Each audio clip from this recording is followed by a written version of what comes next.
अक्सर जो डरावनी कहानियां होती है ना, उनके दिल में कोई गहरा दुख या फिर एक भयानक अन्याय छिपा होता है। आज हम गर्भवती की कहानी की परतों को खोलेंगे, ये समझने के लिए कि कैसे एक महिला को एक अतृप्त आत्मा में बदल दिया गया। तो चलिए आज इसी कहानी की गहराई में उतरते हैं। और कहानी की शुरुआती होती है एक बहुत ही परेशान कर देने वाले सवाल से।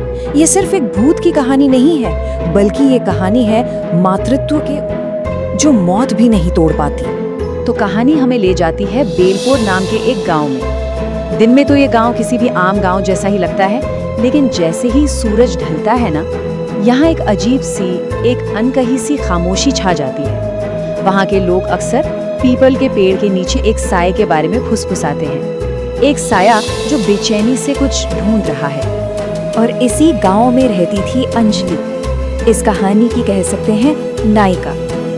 उसकी कहानी शादी के मंडप से ही दुख भरी हो जाती है। जहां उसे उम्मीदें मिलनी चाहिए थी, वहां उसे सिर्फ अपमान और गुलामी मिली। बहू बनकर आई थी, पर उसे घर में एक गुलाम से ज्यादा कुछ नहीं समझा गया। अब कहानी उस मोड़ पर आती है जहां धीरे धीरे उसके ऊपर होने वाला अत्याचार उसकी जिंदगी का सच बन जाता है। समाज की नजरों में, परिवार की नजरों में उसकी बस एक ही पहचान थी, वो औरत जो बच्चा नहीं दे सकती। और बस यही उसके सारे दुखों की जड़ बन गया। ये जो टाइमलाइन है ना, ये 8 साल के एक बहुत लंबे और दर्दनाक सफर को दिखाती है। ये सिर्फ गुजरता हुआ वक्त नहीं था, ये दिखाता है कि कैसे हर गुजरते साल के साथ उम्मीदें मरती गईं और जुल्म की जड़ें और गहरी होती चली गईं। शुरुआत हुई दहेज के तानों से, और फिर धीरे धीरे बांझ होने का इल्जाम लग गया। ये सिर्फ 3 शब्द नहीं थे, ये एक हथियार था। उसकी सास शांताबाई इन्हीं शब्दों का इस्तेमाल करती थी हर रोज, उसे अंदर से तोड़ने के लिए, उसे ये महसूस कराने के लिए कि उसकी कोई कीमत ही नहीं है।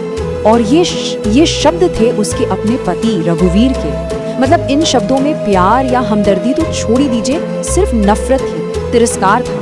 इससे ये साफ हो जाता है कि उस घर में उसका कोई भी सहारा नहीं था। हर कोई बस उसके दर्द को और बढ़ा रहा था। तो यहाँ हम देख सकते हैं कि अंजलि पर जो हमला हो रहा था वो चारों तरफ से था। ये किसी एक इंसान का गुस्सा नहीं था, नहीं, ये एक पूरे परिवार और समाज का एक सोचा समझा प्लान था उसे तड़पाने का।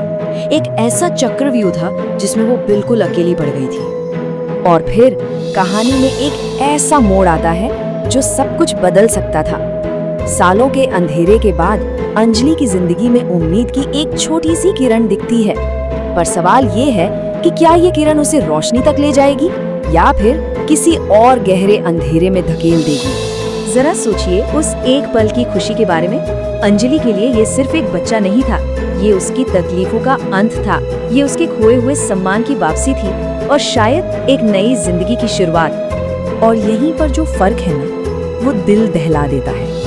एक तरफ अंजलि का अपनी कोख में पल रही जान से एक गहरा इमोशनल कनेक्शन है, और दूसरी तरफ उसके परिवार का वो ठंडा मतलबी नजरिया। जो अंजलि के लिए एक नई जिंदगी थी, उनके लिए वो सिर्फ वंश बढ़ाने का एक जरिया था, एक मशीन। लेकिन ये उम्मीद भी ज्यादा दिन नहीं टिक पाई। प्रेगनेंसी उसके लिए कोई राहत लेकर नहीं आई, बल्कि जुल्म का एक और बहाना बन गई। उसे अच्छी देखभाल मिलनी चाहिए थी, पर मिला क्या?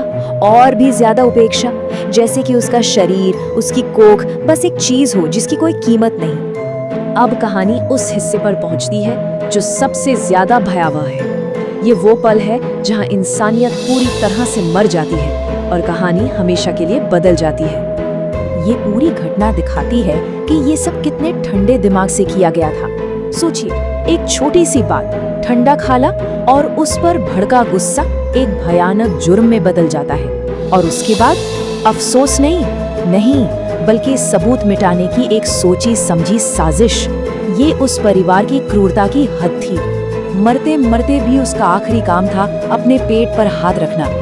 ये एक माँ का इंस्टिंक्ट था, मतलब उसका शरीर तब भी एक माँ की तरह ही सोच रहा था। इससे पता चलता है कि उसका वो माँ वाला बंधन कितना गहरा था, एक ऐसा बंधन जिसे मौत भी नहीं तोड़ पाई। कहते हैं ना, अन्याय के बाद बदला आता है। तो अब ये कहानी एक घरेलू हिंसा की दुखद दास्तां से एक अलौकिक, डरावनी कहानी में बदल जाती है। अंजलि की आत्मा अब वापस आ चुकी है अपने न्याय के लिए। तो परिवार के लिए खौफ की शुरुआत होती है एक बहुत ही मामूली से सवाल से। रात में ये किसकी आवाज है? ये डर की वो पहली लहर है जो धीरे धीरे उन सबको अपनी चपेट में लेने वाली थी।